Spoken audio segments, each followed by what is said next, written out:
자, 오늘은 복 있는 사람의 세 가지 특성이라고 하는 제목으로 은혜의 시간을 좀 나누어 보고자 합니다.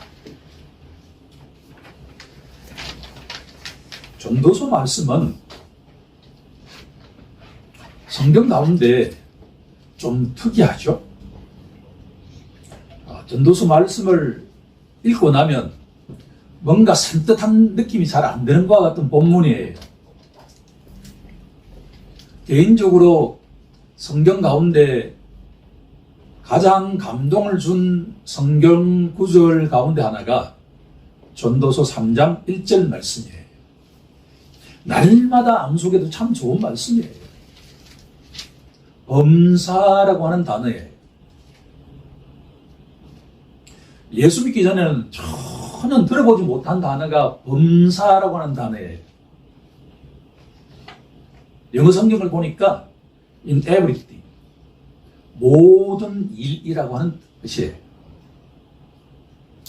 그런데 우리가 잘 알고 있는 것처럼 데살로니가 전서 5장 16절에 나와 있는 범사에 감사하라. 그때 범사는 영어 성경이 어떻게 되어 있냐 그러면 in any circumstances that 되어 있습니다.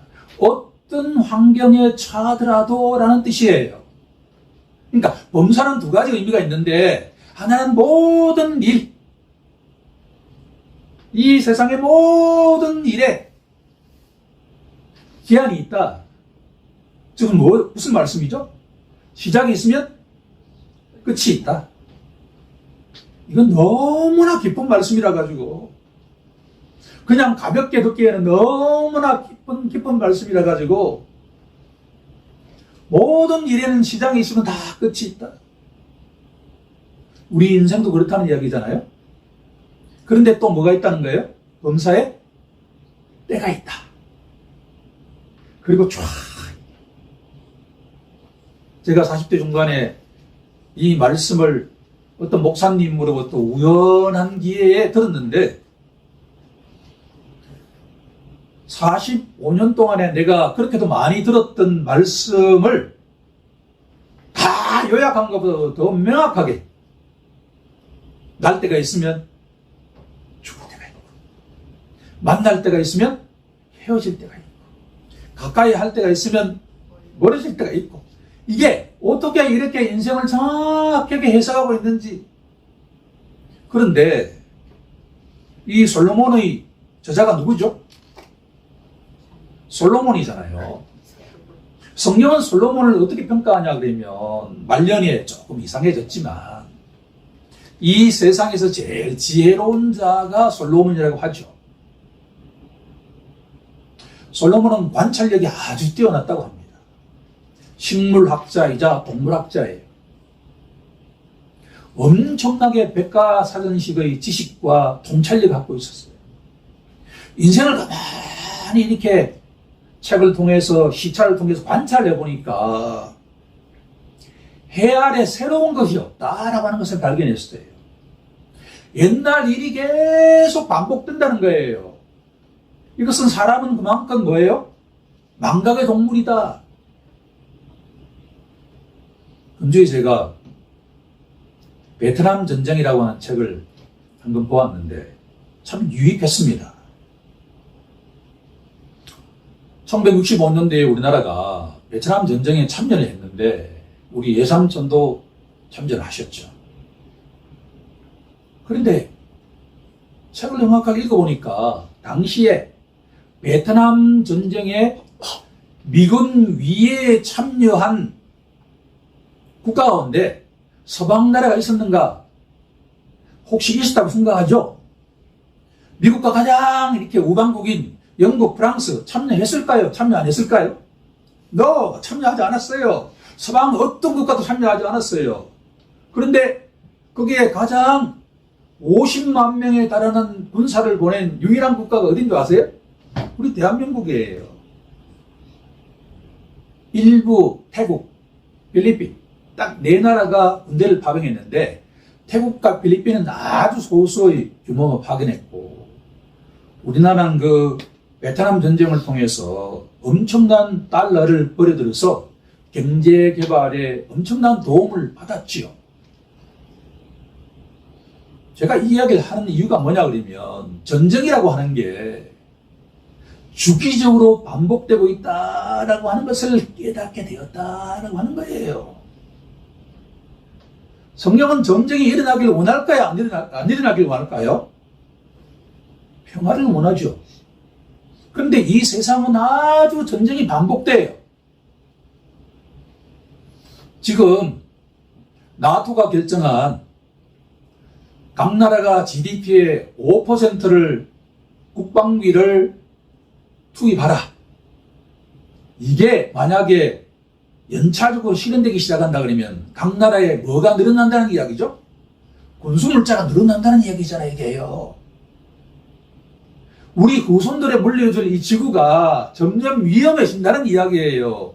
무기가 사용하는 게 뭐예요? 무기가 먹는 건가요? 무기는 사람 죽이는 거예요. 그래서 솔로몬은 뭐라고 하냐 그러면 이 해 아래 새 것이 없는데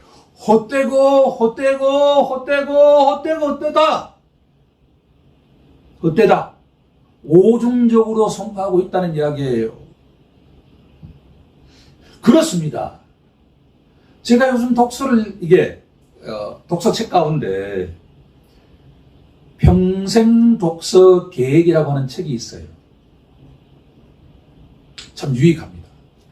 이 사람이 뽑은 지금까지 있던 책 100권을 딱 뽑아가지고 해설을 해놓은 책이에요.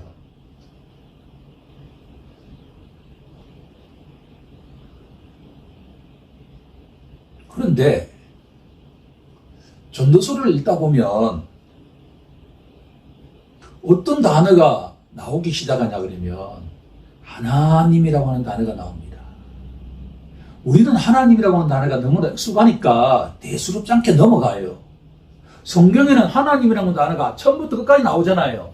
그래서 전도서에 하나님이라고 하는 단어가 나와도 우리는 너무나 익숙하게 그냥 지나가요. 자, 본문으로 들어가 보죠, 이제. 솔로몬 눈에 이 세상은, 해 아래에 있는 이 세상은 무엇을 해도 의미가 있다는 거예요? 헛되다는 거예요? 헛되다는 거예요. 그런데 어느 순간부터 말이에요, 사람이 이런 걸 느끼기 시작한다는 거예요. 세상 진짜 살아가기가 어려운데, 예를 들면 내가 열심히 준비했는데 이루어지지 않는 일이 있어요. 그렇죠? 그런 경우가 있잖아요. 그런데 어떤 경우에는 말이에요, 내가 그냥 그렇게 베스트 안 했는데 턱 주어지는 경우가 있죠. 그런 게 쌓여가잖아요. 그러다 보면 어떤 생각이 들죠? 뭔가 이게 세상은 그럴 때 뭐가 좋다 그러죠? 운이 좋다 그러잖아요. 그런데 어느 순간부터 왜 어떤 사람은 운이 좋고 왜 어떤 사람은 운이 나쁘지? 라는 생각을 하게 되죠. 그러면 어떤 생각이 들기 시작하냐 그러면 솔로몬이 해 아래에 있는 일은 다 헛되다 그랬잖아요. 그러면 뒤집어 말하면 뭐죠? 해 아래가 있다면 뭐가 있죠? 해 위에가 있잖아요. 이게 그냥 이게 농담하는 게 아니에요. 논리적인 이야기예요. 솔로몬이 관찰해 보니까 해 아래에 있는 모든 일은 다 헛된데, 그러면 해 위에는 어떨까라는 생각이 쏙 들어오기 시작한다는 이야기예요. 그게 뭐냐 그러면 이 세상은 눈에 보이는 게 다가 아니다라고 하는 것을 깨닫는 순간이 온다라고 하는 거예요. 자, 이제 본문에 뛰어들 준비가 되었습니다. 솔로몬은 설교를 들어야 할 내용이에요. 그냥 읽어가지고는 전 이해가 안 되는 내용이에요. 자, 18절에 보겠습니다. 18절에 갈로 속에 넣어야 할 구절이 있어요. 하나님께서 그에게 주신 바, 갈로 속에 한번 묶어 보세요. 자기 성경책이면 갈로 속에 묶어도 좋아요. 주보에 또 성경 구절이 있으니까 그렇게 해도 되겠죠. 19절에 보면 하나님이 재물과 부요를 그에게 주사. 누가 재물과 부요를 주셨다고요? 하나님이. 20절에 가보죠. 하나님이 그의 마음에 기뻐하는 것으로 응답하셨다. 이게 무슨 말이냐 그러면 우리가 세상을 살아가는데 항상 인생의 주인공은 누구죠? 내잖아요. 우리가 그렇게 배워왔잖아요. 내가 주도권을 가지고 내가 결단하지 않으면 내가 내일 시험이 있는데 그래 잠이 오지만 그래 이거 공부해야 돼 이렇게 하지 않고서 시험 점수가 잘 나온다는 것은 이상한 일이잖아요. 그런데 경우에 따라 그런 경우는 있어요. 시험장에 갔는데 내가 아는 것만 나왔어. 그러면 1등 하죠. 그렇죠? 그러니까 우리 인생의 주인공은 누구예요? 내예요, 내. 내가 성공했다 그러면 누구 때문이죠? 내 때문이에요. 아니면 우리 부모 때문에. 예컨대 부모가 장관이고 등등 하면 뭔가 이렇게 있을 거 아니에요. 내 도움이 있으니까. 그렇죠? 그런데 이 본문 속에 이 솔로몬이 쓴 이 본문 속에 18절의 주어가 누구죠? 하나님이잖아요. 하나님께서 주셨다. 19절의 주어가 누구죠? 하나님께서 주셨다. 20절의 주어가 누구죠? 하나님께서 응답하셨다. 라고 고백하기 시작한다는 이야기예요. 그게 예수를 믿는 자의 특성이다. 그런 이야기죠. 이 세상 사람은 지금도 내가 성공한 것은 누구 때문이라고 고백하죠? 내가 잘했어. 그렇지. 성공한 사람들의 공통점을 찾으라 그러면 진짜 do your best. 진짜 최선을 다했다는 걸 알 수가 있습니다. 서민갑부 그런 것만 한번 봐도요. 평범치 않아요. 업앤다운이 아주 많아요. 근데 다운될 때 그걸 잘 이겨낸 사람이에요. 그리고 지속적으로 그 일을 연구한 사람이 성공을 하게 돼 있어요. 그런데 어느 순간부터 내가 진짜 열심히 한 건 맞지만 이 성공이 위로부터 임한 것이다 라고 하는 것을 깨닫는 순간이 온다라고 하는 거죠. 저는 날마다 깨닫습니다. 독서를 왜 하는가라고 질문을 보면 평생 독서계에 보면 독서를 할수록 지식을 얻는 차원보다는 그 책 속에서 내 자신의 모습을 발견한다라고 되어 있습니다.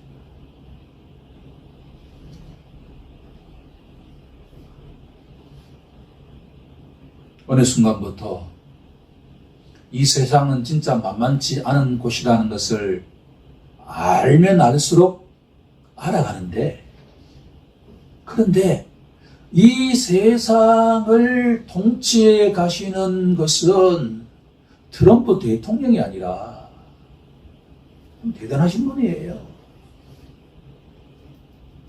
옛날에 팍스 로마니아라고 해가지고 로마에 의한 평화라고 하는 것이 유명한 구절이죠. 지금은 팍스 아메리카노. 그 핵심이 뭐냐 그러면 무력이에요.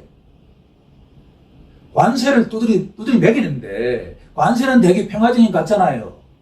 그런데 세계 모든 나라들이 미국의 힘을 알기 때문에 벌벌 떨고 있어요. 내가 보기에. 하지만 이 세상을 통치하는 분은 트럼프가 아니라 누구라는 거예요? 하나님이라고 하는 거예요. 범사에 기한이 있어요. 트럼프가 시작이 있으면 끝이 있다고요. 그게 내일 될지 1년 뒤에 될지 몰라요. 사실은 이게. 아무리 이 세상에 히틀러와 같은 사람, 어떤 권력자가 있다 하더라도 그 권력자에게는 끝이 있어요. 이 세상을 통치하시는 분은 살아계신 하나님을 믿는 우리 모두가 되길 간절히 소망합니다. 하나님이 허락하지 않으면 불가능해요.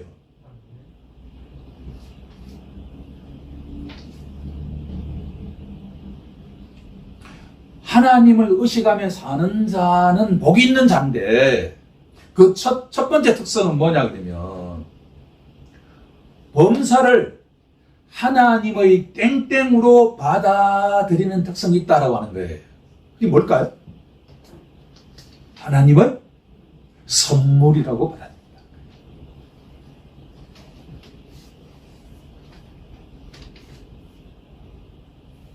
19절 마지막 구절에 뭐라고 나오죠? 하나님의 선물이다. 하나님의 선물을 다른 말로 표현하면 뭐가 될까요? 하나님의 은혜다.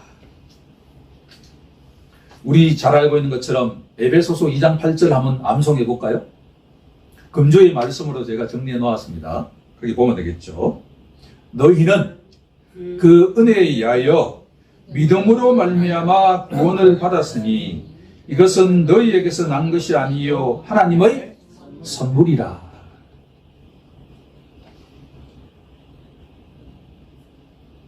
성경은 인생을 뭐라고 정의할까요? 인생. 우리 청년들에게 조금 이렇게 너무 거창한 게 아닌가라고 생각될 수 있지만 성경은 인생을 이렇게 정의합니다. 먹고 마시고 시집가고 장가가는 것이다. 어려운 이야기예요? 쉬운 이야기예요? 너무 쉽죠. 성경은 인생이란 먹고 마시고 시집가고 장가가고 그 다음에 한두 가지를 더 보태면 잠자고 일하는 것이에요. 자, 여러분들 18절에 나와 있죠. 사람이 그 일평생을 먹고 마시며 해 아래에서 하는 모든 수고 중에서 인생이란 뭐라고 되어 있죠? 먹고 마시고 일하는 것이다. 그런데 여기에 덧붙이면 자고 시집가고 장가.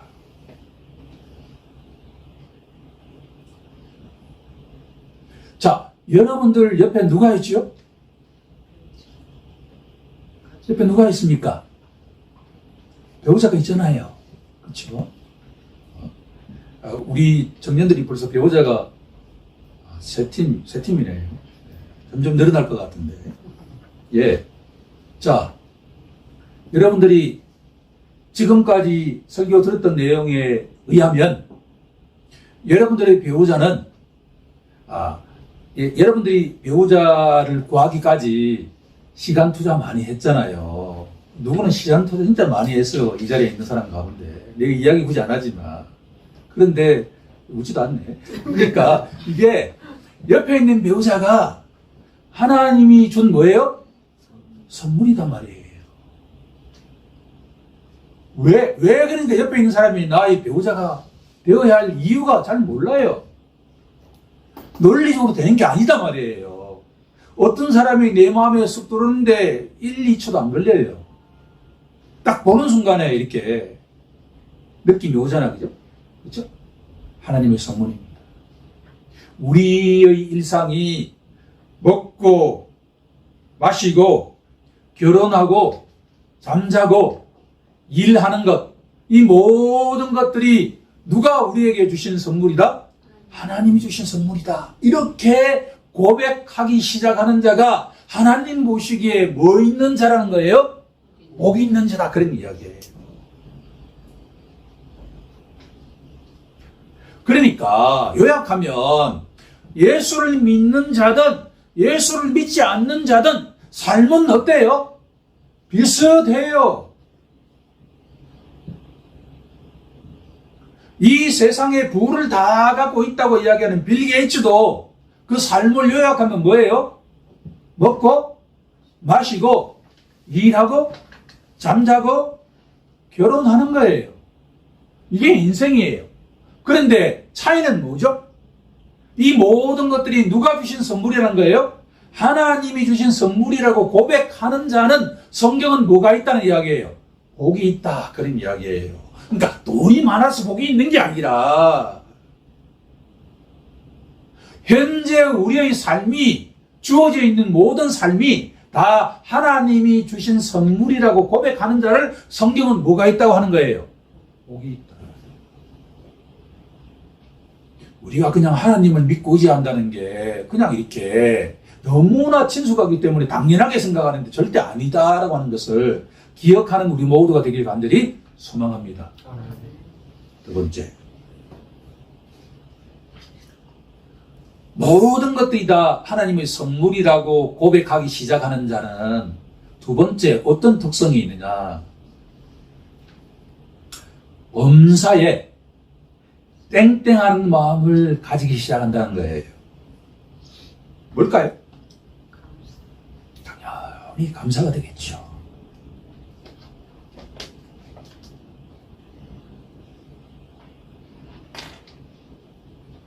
자, 이제 우리 청년들도 다 이제 20대 중반을 넘고 30대 등등 되었으니까 인생에는 업앤다운이 있을까요? 없을까요? 이걸 경험하지 않은 인생은 좀 위험할 수가 있어요. 평소에 업앤다운을 좀 이렇게 경험하는 경우에는 이게 다운될 때 어떤 생각을 가져야 될까요? 조금 있으면 업된다. 따라서 우리 크리스찬의 자세는 뭐냐 그러면 다운될 때 뭘 생각해야 될까요? 아버지가 왜 이 환경을 허락하셨을까를 생각해야 된단 말이에요. 그 다운되는 지점 속에 아버지의 뜻이 있단 말이에요. 어른이 되려고 그러면 치러야 할 대가가 있어요. 여러분들 제일 좋은 거는 뭐냐 그러면 부모님이 다 해주면 편하잖아요. 그렇죠? 지난 주말에 이렇게 홍콩에 있는 큰아들 가족이 혼사 때문에 왔다가 우리 같이 서울에서 모이자 해가지고 조선 리조트에 가서 이제 묵었는데 아들들이 다 하니까 나는 편하죠. 처음부터 끝까지 내가 신경 쓸 길이 아무것도 없어요. 그냥 따라가면 돼요. 근데 가만히 보면 로봇이 돼요. 그러니까 해외여행을 가게 되면 모든 디자인을 내가 처음부터 끝까지 하기 때문에 물론 아내 역할도 있지만 어디에 갔다 오면 내 머릿속이 다 입력되어 있다고 해요. 내가 연구하고 막 이렇게 부딪히고 막 이러잖아요. 그렇죠? 그러니까 우리가 다른 사람이 해주면 다 편할 것 같아도 내가 몸으로 부딪혀야만 뭐냐 그러면 이 인생에 대한 노하우를 깨닫게 된단 말이에요. 우리 모두 범사에 감사하는 우리 모두가 되길 간절히 소망합니다. 감사하는 게 뭘까요? 감사한다는 게 뭘까요?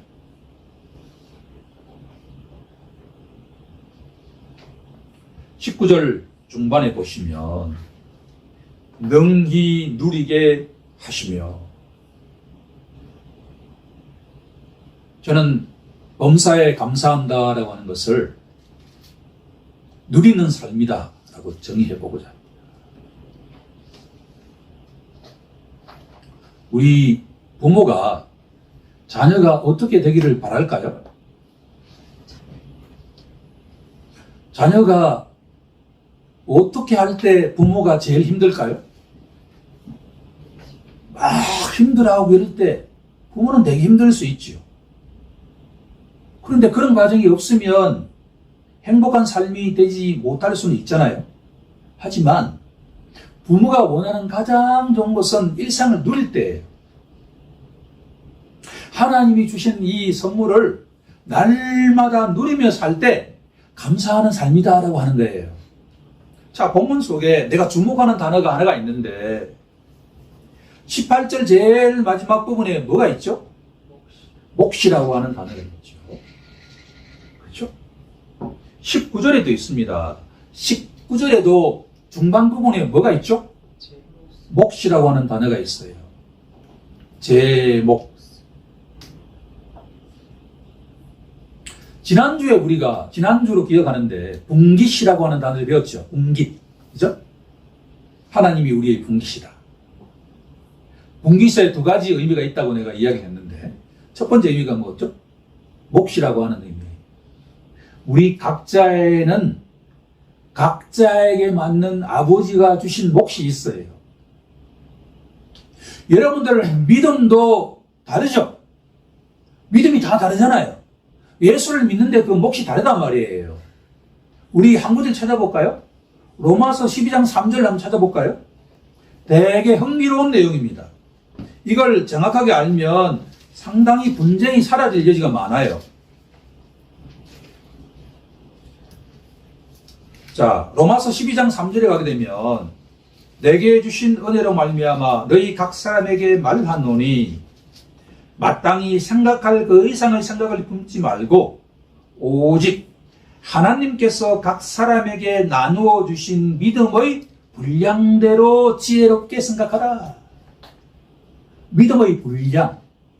하나님이 우리 각자에게 믿음을 뭘로 주셨죠? 선물로 주셨잖아요. 선물로. 믿음은 선물이에요. 내가 공부해서 얻는 게 아니란 말이에요. 위로부터 임하는 거예요. 위로부터 임하는 믿음에도 뭐가 있다는 이야기죠? 몫이 있다. 분량이 있다.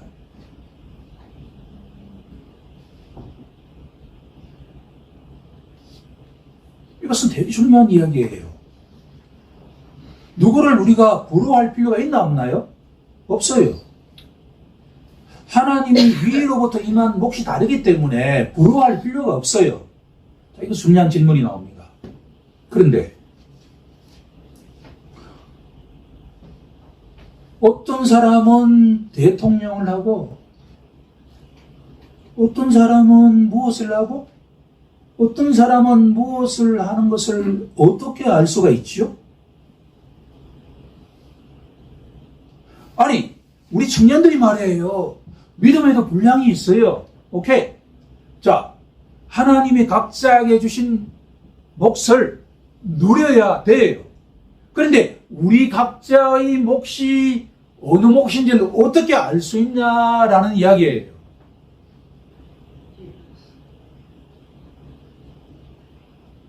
우리가 최근에 배웠던 내용 가운데 시편 81편 10절을 한번 찾아볼까요?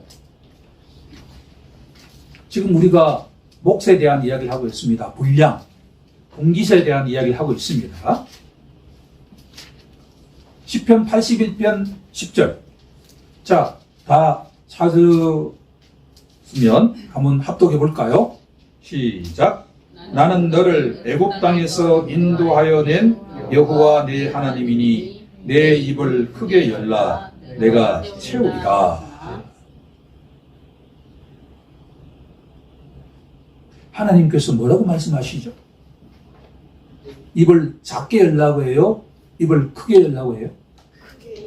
크게 열라. 그러면 이 말씀대로 순종하기를 원하면 오늘 이 시간 이후부터 입을 어떻게 해야 될까요? 자, 너무 이렇게 그렇게 하지는 마시고, 재직이나 하지 마시고, 이게 은주잖아요, 이게. 그쵸? 자, 너희가 말이에요. 하나님이 우리에게 대통령을 시키는 바와 같은 몫을 주었어요.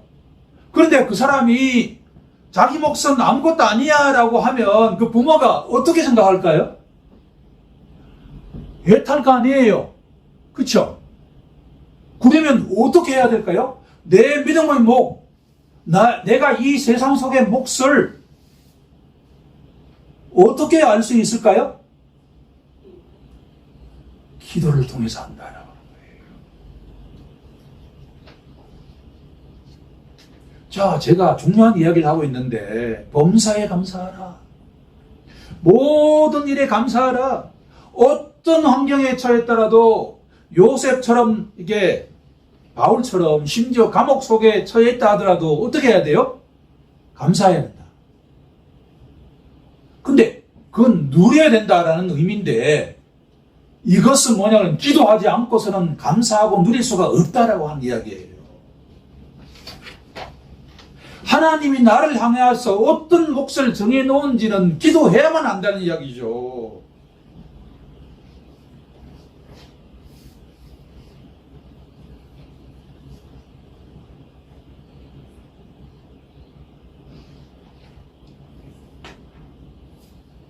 하나님 보시기에 복 있는 자는 모든 일에 어떠한 환경 속에 처하더라도 이 모든 것들은 다 하나님이 나에게 주신 선물이라고 고백하는 자고, 두 번째로 범사에 기도하면서 뭐 하는 자예요? 감사하는 자. 세 번째는 뭘까? 선물, 감사. 세 번째는 범사에 땡땡하는 태도를 가진다. 뭘까요? 자, 20절로부터 우리가 한번 찾아봅시다. 그는 자기의 생명의 날을 깊이 생각하지 아니한다. 이게 무슨 말이죠? 성경은 대충 읽으면 그냥 이렇게 이 말 갖고 저 말 갖고 그냥 넘어갈 수가 있어요. 그런데 자기 생명의 날을 깊이 생각하지 않는다. 자, 분명한 것은 뭐냐 그러면 깊이 생각해야 될 지점이 있고 깊이 생각해서는 안 될 지점이 있다라는 이야기예요. 인생을 살아갈 때. 이게 쉬울까요? 어려울까요? 어렵죠. 그렇죠. 그렇지 않은 이게 인생을 살아간다는 게 쉽지 않다라는 걸 고백하는 자가 크리스천이 돼야 돼요. 그냥 가볍게 막 이렇게 졸랑졸랑 하면 안 돼. 하나님이 우리를 이게 택하시고 부르셔서 이게 저 천국으로 데리고 가시지만 이 땅에서 완주하기 위해서는 뭔가 생각해야 된다는 거예요. 그런데 깊이 생각해야 될 지점이 있고 그래서는 안 될 지점이 있다라는 이야기죠. 인생은 뭐가 있다 그랬죠? up, down. 여러분들은 뭘 원하십니까? 다운을 원하십니까? 원하지 않죠. 그런데 하나님께서는 우리 각자의 성정에 맞게, 믿음의 분량에 맞게 적절한 다운을 허락하신다는 거예요. 다운될 때 하나님은 어떤 길도 예배에 넣으셨죠? 피할 길도 예배에 넣으셨다라고 고린도전서에 말씀하시잖아요. 그러면 문제는 다운될 때 어떤 태도를 취해야 될까라는 하는 거예요. 생명의 날. 업되는 지점보다는 다운될 때 내 삶이 이유는 모르겠는데 막 이렇게 다운될 때 어떻게 해야 되느냐. 너 그거 너무 깊이 생각해서는 안 된다는 이야기예요. 예컨대 자 우리 각자의 삶 속에 말이에요. 야 그때 일은 내가 진짜 기억하고 싶지 않아. 그런 일이 있죠. 나는 항상 있는데 내가 금주에 어제 또 제야볼이라고 하는 걸 갖다가 두 번째로 새롭게 읽었는데 너무 잘 썼더라고. 200쪽을 읽었는데 이 살인 노파를 죽이는 라스콜리노코프 그 장면까지예요. 이게 노파를 죽이고 자기 그 의분 여동생까지 죽이는 거예요. 도끼로. 근데 그 살인사건 속에서 내 모습도 발견하게 되더라고요. 내 속에 라스콜리노코프가 있는 거예요. 내 속에. 그런데 우리가 개인적으로, 가정적으로 어떤 내리막길을 기를 때 너무 논리적으로 따지면 안 돼. 원인 분석을 막 이렇게 해서는 안 돼. 성경은 뭐라고 이야기하냐 그러면 깊이 생각하는 거예요. 하지 말라는 거예요. 깊이 생각하지 말라는 이야기예요. 뭘 바라봐야 된다는 거예요. 업되는 것과 같은 생각을 해야 된다는 이야기예요. 이건 지나간다는 이야기예요. 이게.